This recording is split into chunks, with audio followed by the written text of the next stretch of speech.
Hello les amis, bienvenue dans ce 9e jour de vlog. J'espère que vous allez bien. Moi ça va, il est déjà 13h30, je viens de finir l'appel sur les dessous de SSB qui a lieu tous les jeudis. Et ce matin j'ai eu un rendez-vous avec un avocat pour parler de la restructuration interne.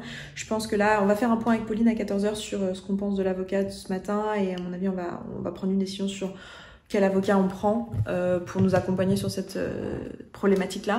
Et voilà, le reste de ma journée, ça va être contenu. C'est normalement la fin de la semaine, c'est toujours le cas. Attends, ah non, j'ai une discussion sur la charte, mais... Charte graphique avec Pauline et Iris. Ah, ok. Bref, là je vais aller me choper un café avant de revenir pour 14h pour faire ces réunions, parce que du coup j'ai quand même encore une bonne heure de réunion aujourd'hui. Voilà.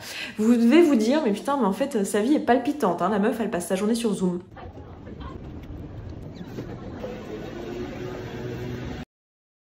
Il y en a une qui me plaît moins, mais bon.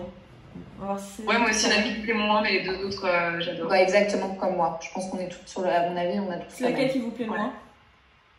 La 1. La 1. La 1. Alors, il y a un truc que j'aime beaucoup dans la 1, c'est l'espèce de surlignement. Ah, j'adore. Et ça, j'adore. Ça, j'adore. Et c'est le seul truc que j'aimerais bien qu'elle garde. Et alors, le moutarde, en fait, j'aime pas le moutarde. J'aime pas le moutarde, quoi.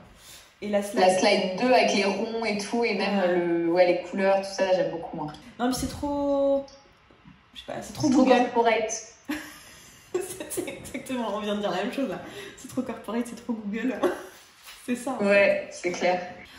Sur le deuxième, j'aime pas l'effet feuille bizarre, là, sur la première slide. En fait, j'aime pas la première slide. Je suis d'accord. Moi, par contre, j'adore, dans le 2... la photo avec la montagne. Ah ouais, c'est cool. Bah là, c'est surligné, mais j'aime bien le côté surligné un peu plus... peinture. Peinture, ouais, c'est cool.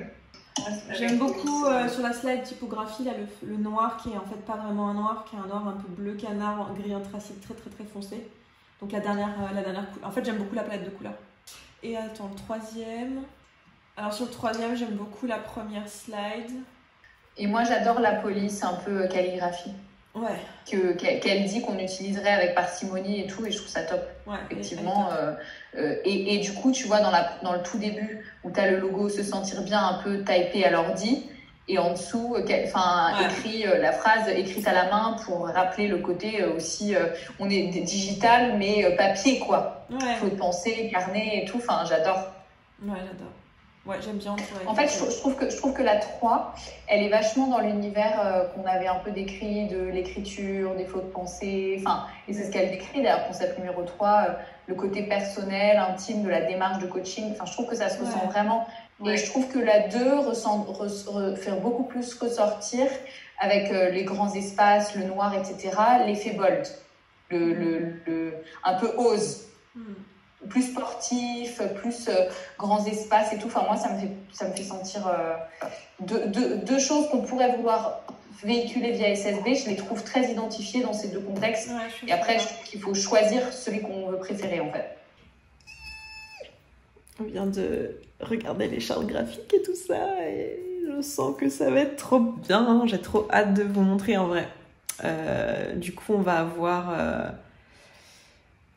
Là, elle nous a envoyé 3 concepts autour du logo qu'on avait choisi et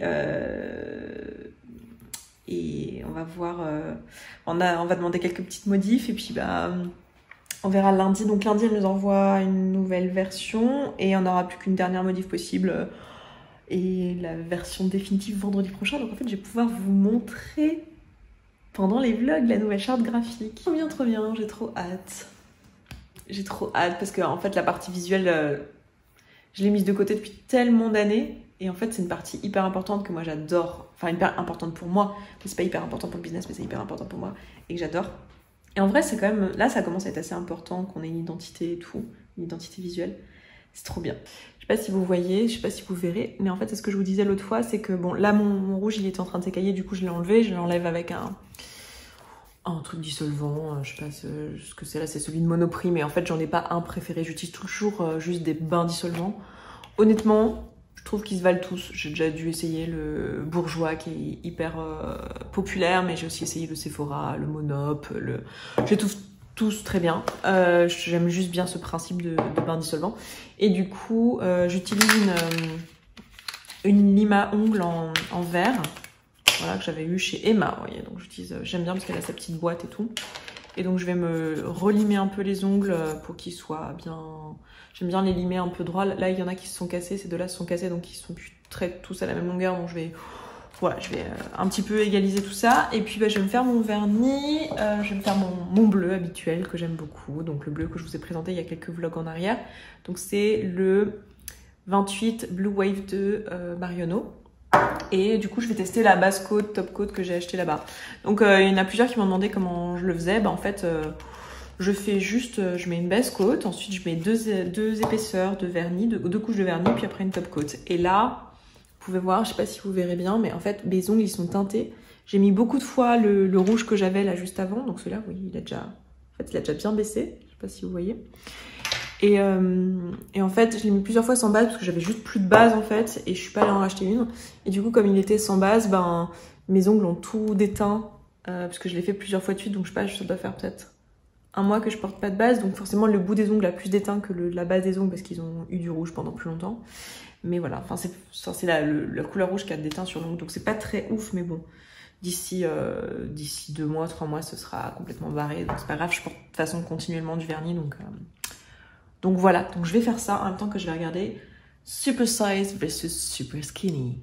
J'aime beaucoup cette émission, je sais pas si vous connaissez, c'est un peu nul, mais enfin c'est pas nul, mais moi j'aime bien parce qu'en fait il te montre à quel point c'est une question d'habitude en fait, que c'est pas, enfin ça contribue à lever les croyances limitantes sur le fait que c'est pas juste une histoire de morphologie ou de génétique ou je sais pas quoi, mais qu'en réalité les gens qui sont vraiment très minces ou les gens qui sont vraiment très obèses, globalement leur lifestyle a quand même quelque chose à voir quoi. Effectivement une part de génétique, mais cette part de génétique en fait elle est existante, mais elle n'est pas du tout la majorité du problème quoi. Et c'est un peu le truc que je dis ici sur cette chaîne, sur l'autre chaîne que je consacre uniquement à ce sujet-là. Et l'intention derrière, c'est pas de culpabiliser les gens en disant t'as vu, t'as pas assez de volonté, tu fais de la merde et regarde, tu bouffes n'importe comment, mais plutôt d'aller se dire ok, si c'est pas une question de génétique mais une question de lifestyle, pourquoi, qu'est-ce qui se passe pour toi et pourquoi c'est dur pour toi de suivre un lifestyle qui soit bon pour ta santé en fait. Qu'est-ce qui fait que tu n'y arrives pas? Et d'aller vraiment creuser cette question-là en le faisant avec bienveillance et pas en le faisant en se détestant et en disant je suis une grosse merde, je devrais résister, je suis vraiment trop nulle, j'y arrive pas. Mais plutôt de se dire ok, qu'est-ce qui se passe vraiment en fait et quel est le vrai besoin derrière. Et j'adore faire ça avec les clients quoi. Bref, voilà, du coup je vais regarder ça et après je me remettrai au travail. J'ai un bilan à faire, donc tous les vendredis dans la communauté il y a un bilan du mois de la semaine qui est envoyé et où c'est moi qui fais mon petit bilan dans mon dev perso, donc il faut que je l'enregistre, donc j'enregistre ça juste après et du coup il faut que je l'enregistre le jeudi et je le mets sur le drive et c'est Iris qui le met en ligne. Tada! C'est jamais parfait. Il y a toujours un petit peu qui dépasse, mais bon, j'espère que je suis dans le cadre. Il est 16h, j'ai faim. Parce que j'ai pas encore mangé aujourd'hui, j'ai juste bu un café au lait de soja, mais un café. Du coup, je vais me faire un truc à manger, mais comme il est 16h, j'ai pas hyper envie de me faire un repas, parce qu'on va manger ce soir. J'ai pas eu le temps de manger en fait aujourd'hui. J'ai le jeudi à midi, j'ai le dessous de SSB et en fait comme très souvent de toute façon je fais du jeûne intermittent, enfin je le fais pas forcément exprès, enfin j'essaye pas de faire du jeûne intermittent mais très souvent j'ai pas particulièrement faim le midi, donc du coup je vais me faire un genre de bol que je fais parfois quand j'ai faim le matin, c'est ça que je me fais, donc je vais me faire un bol. J'hésite juste si je me fais flocons d'épeautre ou flocons d'avoine parce que j'ai racheté de l'avoine. Je pense que je vais faire flocons d'avoine et banane, peanut butter bien sûr, donc banane, flocons d'avoine, peanut butter, et j'ai un reste de framboises qu'il faut manger là parce que sinon elles vont s'abîmer. Oui, c'est pas du tout de saison, on est bien d'accord. Je voudrais agencer cette cuisine autrement parce que je trouve pas ça pratique d'avoir tout ce bordel ici Je vais sûrement le ranger, en fait j'ai un meuble que j'ai acheté sur un site d'antiquaire dans le salon là que j'aime beaucoup et sur lequel je voudrais mettre tout ce qui est là. Enfin tout ce qui est rangement de bouffe quoi. Donc bon, pour l'instant c'est pas encore fait mais voilà. Ah mais vous voyez rien en fait à ce que je fais, bon c'est pas grave. Et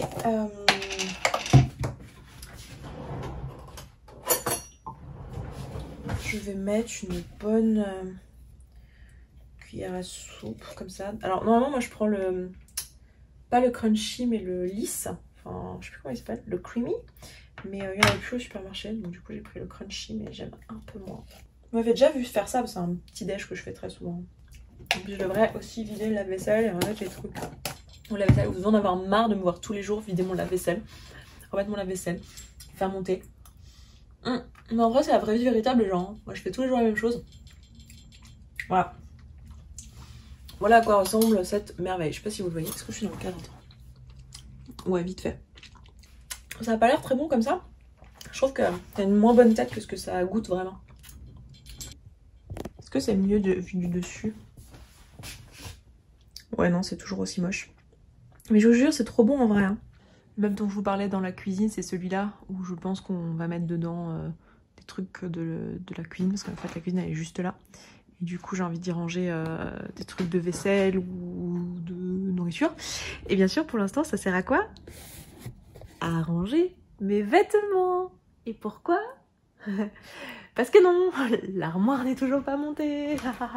Je viens de déplacer un peu les trucs pour faire des essais, donc ça rentrerait bien là-bas, mais en fait, j'ai pas osé le pousser contre le mur parce qu'en fait, les pieds, je les sens brûlants, enfin vraiment, ce meuble, enfin c'est dommage parce que le meuble en lui-même est de bonne qualité, mais j'ai vraiment, j'ose pas trop le bouger quoi, je pense que je vais le caler à un endroit, j'ai pu le bouger, mais bon, du coup j'ai testé, là il rentrerait. Et là j'étais en train de me dire en fait, donc j'ai testé de tourner l'armoire, voir si on peut toujours l'ouvrir et tout ça, et on peut toujours l'ouvrir avec le tableau et tout. Et en fait, alors faut que je fasse gaffe parce que la fenêtre, en fait en face de ma fenêtre, il y a c'est un angle de rue et du coup il y a le nom de ma rue en gros, donc faut quand même que je fasse gaffe. Mais là j'ai mon ordi qui est là, j'ai un miroir qui est là-bas parce que j'ai pas pu le mettre ailleurs. Vous l'aviez pas encore vu mais voilà, il y a un grand miroir ici. Là il y a une fenêtre au-dessus. Là il y a un autre mur blanc et ici vous avez le mur bleu. Et en fait, j'avais pas envisagé de mettre le bureau ailleurs qu'ici parce que je m'étais dit le bureau c'est pratique qu'il soit face à la fenêtre en fait et que je vois clair. Et en réalité, plus ça va, plus avec le grand écran, je trouve ça pas pratique finalement d'avoir la fenêtre derrière. Donc je suis en train de me demander, niveau esthétisme, ça serait quand même chouette que les meubles noirs soient sur le mur blanc. Et en fait, ce meuble-là, il pourrait être ici, mais il pourrait aussi aller là, en fait. Et dans ce cas, je vire le... De toute façon, ça, il faudrait dans ce cas que je le vire pour que ça aille à côté du bureau. Le truc pour afficher des choses.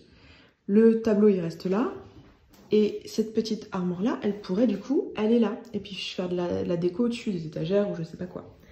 Et niveau contraste ça serait pas mal parce que j'aurais les meubles noirs sur les murs blancs. Ah ouais mais du coup je mets où cette armoire? Ah ouais j'ai pas pensé à ça. Après cette armoire je brainstorm en live les gars, on est comme si on était dans la vraie vie. Après cette armoire si je la mets là, je peux ceci dit mettre quand même cette armoire. Cette grande armoire, la mettre là où elle était prévue à la base. Cette petite armoire-là, la mettre ici. Et celle-ci, ben, elle pourrait être contre du bleu, hein, c'est pas si grave.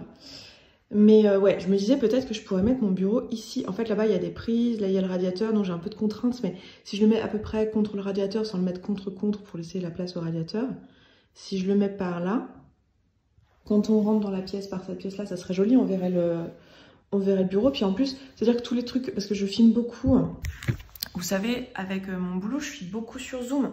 Et en fait, je filme beaucoup avec le fond derrière. Et je trouverais ça joli que ça soit le fond bleu, ça ferait un beau contraste. En fait, à chaque fois que je suis sur Zoom et tout, que ça soit mon fond bleu. Je sais pas, franchement, je vais faire des essais. Je pense que je vais faire ça soit aujourd'hui, soit demain. Voilà. Bref. Bref.